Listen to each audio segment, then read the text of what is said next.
नमस्कार, तुम्ही ऐकत आहात वेणुध्वनी 90.4 FM KLE कनसू. आजच्या विशेष कार्यक्रमामध्ये मनीषा तुमचं स्वागत करते. आज आहे वर्ल्ड नो टोबॅको डे आणि या डेच्या अनुषंगानं तंबाखू खाण्याचे दुष्परिणाम जे आपल्या सर्वांना माहितीच आहेत, पण आणखीन एकदा त्या गोष्टींना उजाळा देणार आहोत. आणि त्याचसोबत यावर्षीची थीम काय आहे, काय त्यांचं ध्येय आहे, याविषयी डिटेलमध्ये आपण बोलणार आहोत. आणि या विषयावरती मार्गदर्शन करण्यासाठी आपल्यासोबत आहेत डॉक्टर वैशाली केळुसकर, ज्या केली विश्वनाथ कत्ती दंत महाविद्यालय आणि हॉस्पिटलमध्ये department of oral medicine and रेडिओलॉजीच्या प्रोफेसर आणि HOD आहेत. मॅडम, वेणुध्वनीच्या स्टुडिओमध्ये आपलं स्वागत आहे. धन्यवाद मनीषा. तर आज 31 मे जागतिक तंबाखू विरोधक दिन असा साजरा केला जातो आणि ह्याच्या निमित्त सगळीकडे जगभर, कारण हा WHO तर्फे हा दिवस ठरवला गेला आहे, तर ह्याच्या निमित्त जगभर तंबाखू विरोधी मोहीम केली जाते. तर दरवर्षी ना ते एक थीम देतात, म्हणजे ज्याच्या आम्ही त्याच्याप्रमाणे जे काही कार्य करायचं तसं करायचं. तर ह्या वर्षीची त्यांची थीम आहे unmasking the appeal exposing industry tactics on tobacco and nicotine products. म्हणजे तंबाखू लोकांना इतकी आकर्षक कशी बनवली जाते, ज्याच्यामुळे खूप लोक त्याच्यावर आकर्षित होतात आणि जास्ती करून लहान वयातली मुलं ह्याच्यावर जास्ती आकर्षित होऊ लागलेत. तर ह्याच्याबद्दल जे काही तंबाखू जे लोक उत्पादन करतात, तर ते काय काय त्याच्यासाठी वापरतात आणि ते लोकांना सांगायसाठी आम्ही हा प्रयत्न करतोय की कितीही वरून त्याचं पॅकेजिंग किंवा ते किती आकर्षक बनवलं तरी आतून ते हानिकारकच आहे, त्याचे दुष्परिणाम नक्की आहेत. तर गव्हर्नमेंटनी ही मोहीम घेतली आहे. बेसिकली त्यांना सगळ्यांना, म्हणजे जगभरात लोकांना ह्याच्याबद्दल माहिती द्यायची आहे की तुम्ही कसं हे थांबवू शकता, ह्याचा वापर किंवा तंबाखूचं व्यसन जे लोकांना लागले हे कसं तुम्ही थांबवू शकता. मग ही जी यावर्षीची थीम आहे, जसं तुम्ही म्हटलात की म्हणजे अट्रॅक्टिव्ह पॅकेजिंग करणं वगैरे, पण त्याच्यामध्ये आतमध्ये जो प्रोडक्ट आहे तो शेवटी आपल्या तब्येतीला हानिकारकच आहे. तर त्याच्याबद्दल अधिकचं काय सांगाल?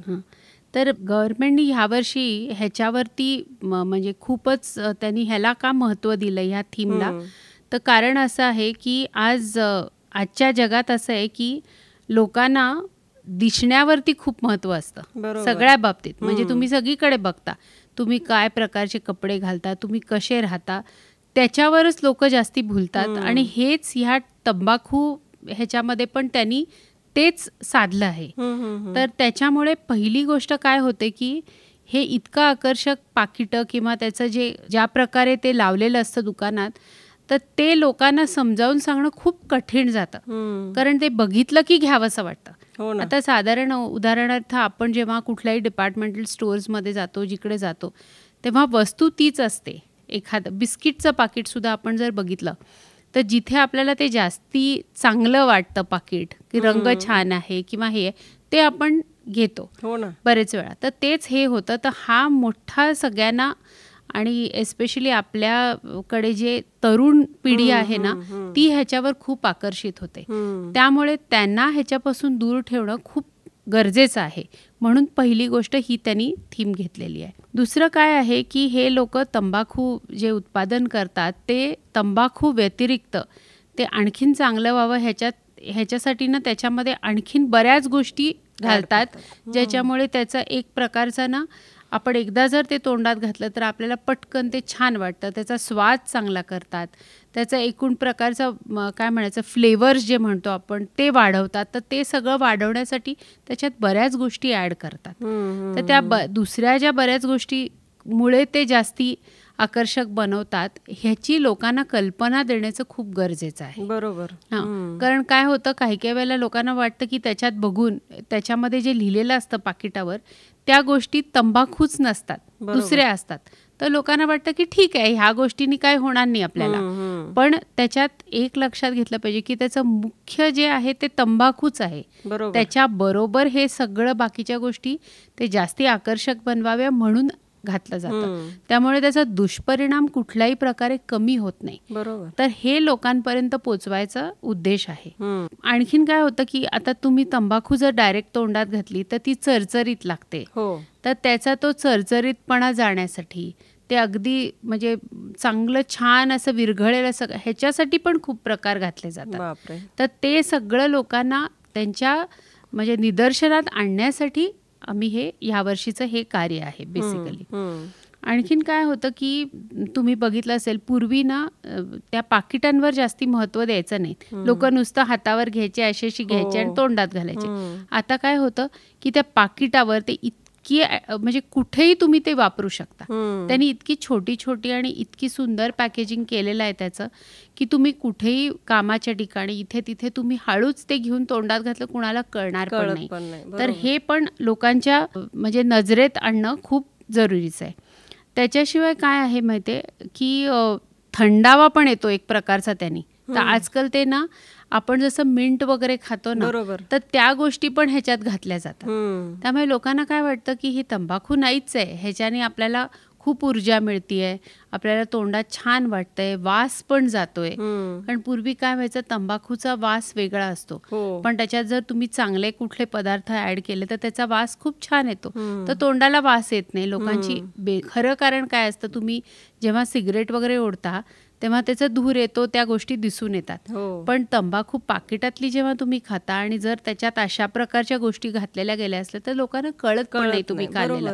त्यामुळे त्याचा वापर आणखीन वाढलाय. म्हणजे सिगरेट आणि बाकीचे काय म्हणायचं तुम्हाला, बिडी सिगरेट ह्याच्यापेक्षा ह्याचं वापर खूप प्रमाण वाढलेला. आणखीन लोकांना काय सांगायचं की ह्या गोष्टी ते पाकिट म्हणजे काय होते, सुरुवात ते छोट्या पाकिटापासून होते आणि मग त्याची कधी त्यांना सवय लागून जाते ना हे कळत पण नाही.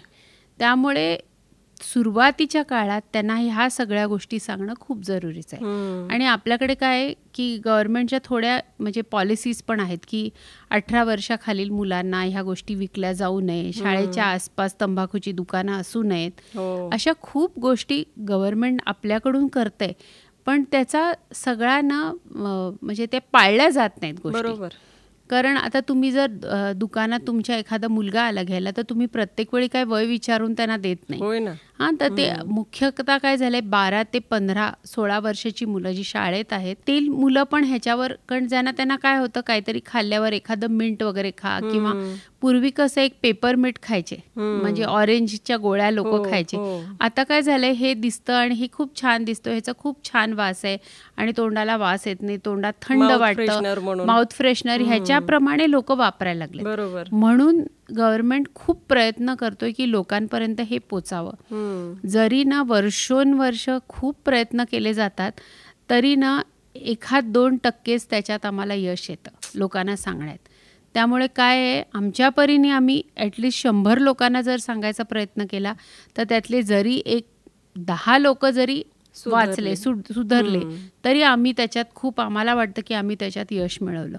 म्हणून आमच्याकडून आम्ही हा प्रयत्न करतो आणि गव्हर्नमेंट पण आपल्याकडून प्रयत्न करतो. तर यंदा ह्यावर्षी गव्हर्नमेंटचा एकच ध्येय आहे की लोकांना हे जे तंबाखू बनवणारे किंवा तंबाखू इंडस्ट्री जे काही ह्या अशा गोष्टी थ्रू त्याचा वापर वाढवण्याचा प्रयत्न करते, विक्री वाढवण्याचा, त्याच्यावर निर्बंध कसा आणता येईल ह्याच्यासाठी खूप जोरात प्रयत्न चालू आहेत. तर आता पॉलिसी चेंजेस सगळे गव्हर्नमेंटकडे असतात की तुम्ही इथे, आता तुम्ही बघितलं पब्लिक स्पेसेसमध्ये किंवा तुम्ही सिनेमा थिएटर इकडे तिकडे तुम्ही स्मोकिंग किंवा तुमचं हे बिडी वगैरे ओढू शकत नाही. पण ही पाकिटं खायला कुठेही खाऊ शकतात. पण तुम्ही जे पाकिट आता तुम्हाला कुठेही दिसलं लोक थुंकताना तर त्याच्यावर बंदी आणायची, त्याच्यावर फाईन लावायचं, असे सगळे प्रयत्न चालूच आहेत. बरोबर.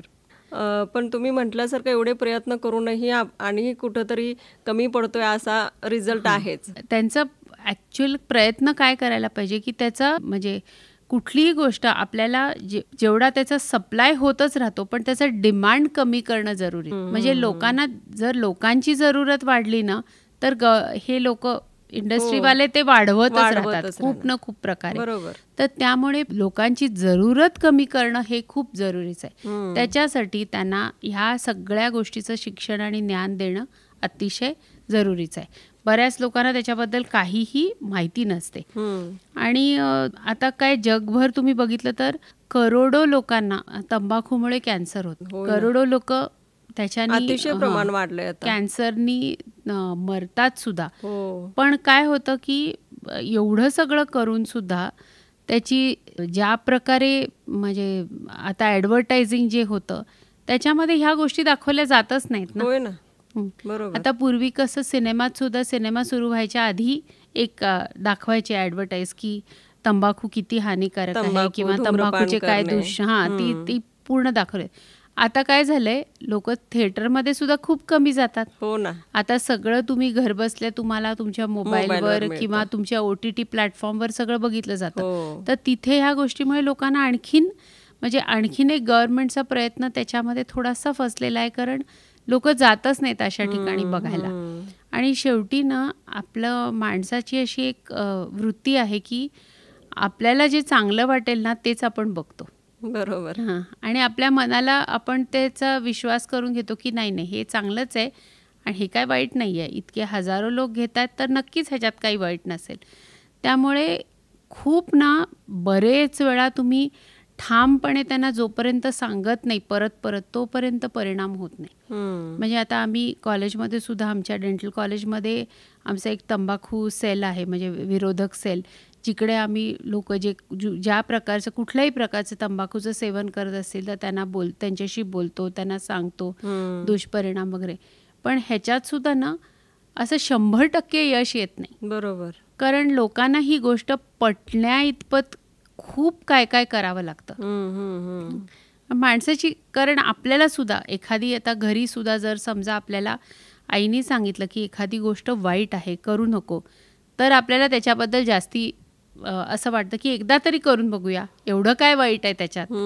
असंच हे झालेलं आहे. आणि हे स्लो पॉइझनिंग सारखं आहे, म्हणजे हळूहळू तुम्ही त्याच्या आहारी कधी जाताना हे आपल्याला कळूनच येत नाही. त्याच्यासाठी खूप प्रयत्न करावे लागतात. ಧ್ವನಿ ಧ್ವನಿ ಇದು ನಮ್ಮ ಧ್ವನಿ ಕೇಳಿ ಕನಸು ನನಸದ ವೇಣು ಧ್ವನಿ.